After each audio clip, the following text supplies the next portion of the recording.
ध्यान से सुनने की कला। जी हाँ। और इसके लिए हमारे पास एक लेख है, सक्रिय श्रवण, दिलों को जीतने की कला। हम उसी के कुछ हिस्सों पर आज बात करेंगे। बिल्कुल। और देखिए, आज का मकसद सिर्फ ये बताना नहीं है कि सुनना जरूरी है, ये तो हम सब जानते हैं। वो तो है। बल्कि ये समझना है कि सिर्फ सुनना और वाकई में ध्यान से सुनना, इसमें फर्क क्या है। बहुत बड़ा फर्क है। अच्छा। हाँ, जैसा लेख में भी कहा गया है, ज्यादातर लोग पता क्यों सुनते हैं? क्यों? जवाब देने के लिए, समझने के लिए नहीं। आज हम इसी बारीकी को थोड़ा समझने की कोशिश करेंगे। हाँ, ये बात तो बिल्कुल सही है। मतलब लेख का एक जो मुख्य विचार है वो यही लगता है कि सुनना और समझना ये दो अलग अलग चीजें हैं। बिल्कुल अलग। हम कई बार चुप रहते हैं पर दिमाग में तो अगली लाइन चल रही होती है। सक्रिय श्रवण वो सिर्फ कान खुले रखना नहीं है, इसमें आपको पूरी तरह से मौजूद होना पड़ता है। पूरी तरह से मौजूद होना। जी, लेख कहता है कि शब्दों के पीछे जो भावनाएं हैं, आवाज का लहजा, बॉडी लैंग्वेज, इन सब पर ध्यान देना होता है। ये पूरा एक पैकेज है, सिर्फ ऑडियो सुनना नहीं।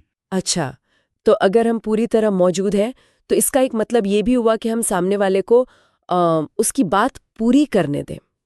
लेख में इस पर काफी जोर है कि बीच में टोको मत। हाँ, बहुत जरूरी है ये। ये सिर्फ तमीज की बात है या कुछ और गहरा मतलब है इसका? देखिए, तमीज तो है ही, पर लेख इसे सम्मान से जोड़ता है।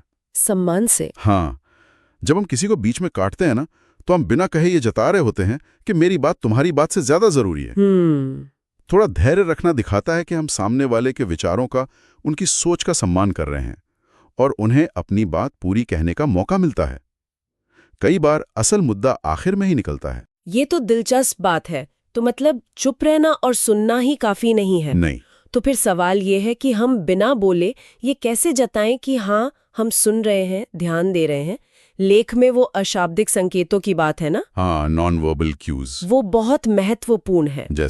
जैसे कि आंखें मिलाना। अब घूरना नहीं है, बस सहजता से देखना। हाँ। बोलने वाले की तरफ थोड़ा झुकना, बीच बीच में सिर हिलाना, हाँ, अच्छा, ऐसी आवाजें निकालना।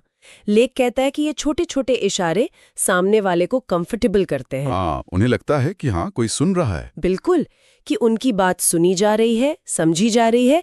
इससे भरोसा बनता है। और मान लीजिए हम सुन भी रहे हैं, सिर भी हिला रहे हैं, पर कोई बात समझ नहीं आई ठीक से, तब क्या करें? अंदाजा लगा लें? नहीं, बिल्कुल नहीं। लेख साफ कहता है कि स्पष्टता के लिए पूछना जरूरी है। पूछना? हाँ, विनम्रता से। जैसे, क्या मैं सही समझ रहा हूं कि आपका मतलब ये है, या फिर क्या आप इस बात को थोड़ा और समझा सकते हैं? अंदाजा लगाने से गलतफहमी हो सकती है। सही बात है। पूछने से न सिर्फ बात साफ होती है, बल्कि ये भी पता चलता है कि हम समझने के लिए गंभीर हैं। हाँ, ये समझ आता है। लेख में एक और पॉइंट था, सुनते समय अपने जो पूर्वाग्रह हैं या जो जजमेंट है, उसको हावी ना होने देना। हाँ, ये बहुत मुश्किल है। सुनने में तो आसान लगता है, पर असल में कितना मुश्किल हो सकता है, खासकर जब हम सहमत ना हो उस बात से। बहुत मुश्किल। हमारी आदत होती है फौरन मूल्यांकन करने की, जज करने की। लेकिन लेख हमें याद दिलाता है कि सक्रिय श्रवण का एक मकसद है सामने वाले का नजरिया समझना, चाहे हम उससे सहमत हो या ना हो। सही। जब हम अपने विचार या फैसले बीच में लाते हैं तो हम सुनने वाली जानकारी को फिल्टर करने लगते हैं और असल मैसेज कहीं खो जाता है। खुले दिमाग से सुनना बिना लेबल लगाए, यही चैलेंज है। और इसी से जुड़ा हुआ शायद वो आखिरी पर बहुत जरूरी पॉइंट है, प्रतिसाद दें, प्रतिक्रिया नहीं। रिस्पॉन्ड करें, रिएक्ट न करें। बिल्कुल। लेख इन दोनों में क्या फर्क बताता है? बड़ा खूबसूरत फर्क बताता है। प्रतिक्रिया यानी रिएक्शन, वो अक्सर तुरंत होता है, भावनात्मक, आवेग में, कभी कभी गुस्से में या डिफेंसिव होके। हाँ, जैसे किसी ने कुछ कहा और हम भड़क गए। बिल्कुल वही।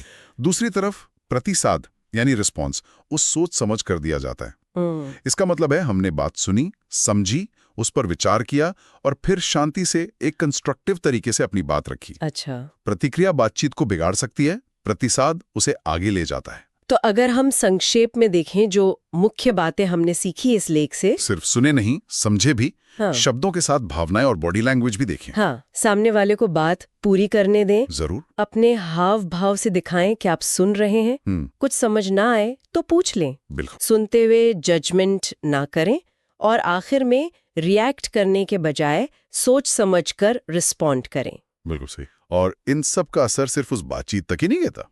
लीग बताता है कि इससे पर्सनल रिश्ते बेहतर होते हैं। हाँ। जी, काम की जगह पर लीडरशिप, टीम वर्क सुधरता है, कस्टमर सर्विस में भरोसा बढ़ता है। दोस्तों और परिवार में समझ गहरी होती है। ये सिर्फ एक स्किल नहीं है, ये रिश्तों को मजबूत करने का तरीका है।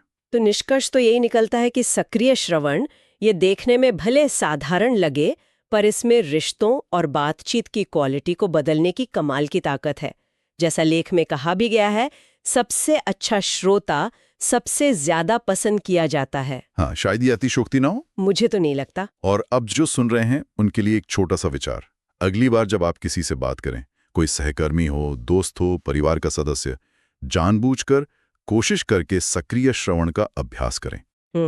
पूरा ध्यान दें, समझने की कोशिश करें, बीच में ना टोकें, और फिर सोचें आपकी कौन सी बातचीत या कौन सा रिश्ता सिर्फ इस एक बदलाव से सबसे ज्यादा सुधर सकता है। जरा इस पर गौर कीजिएगा।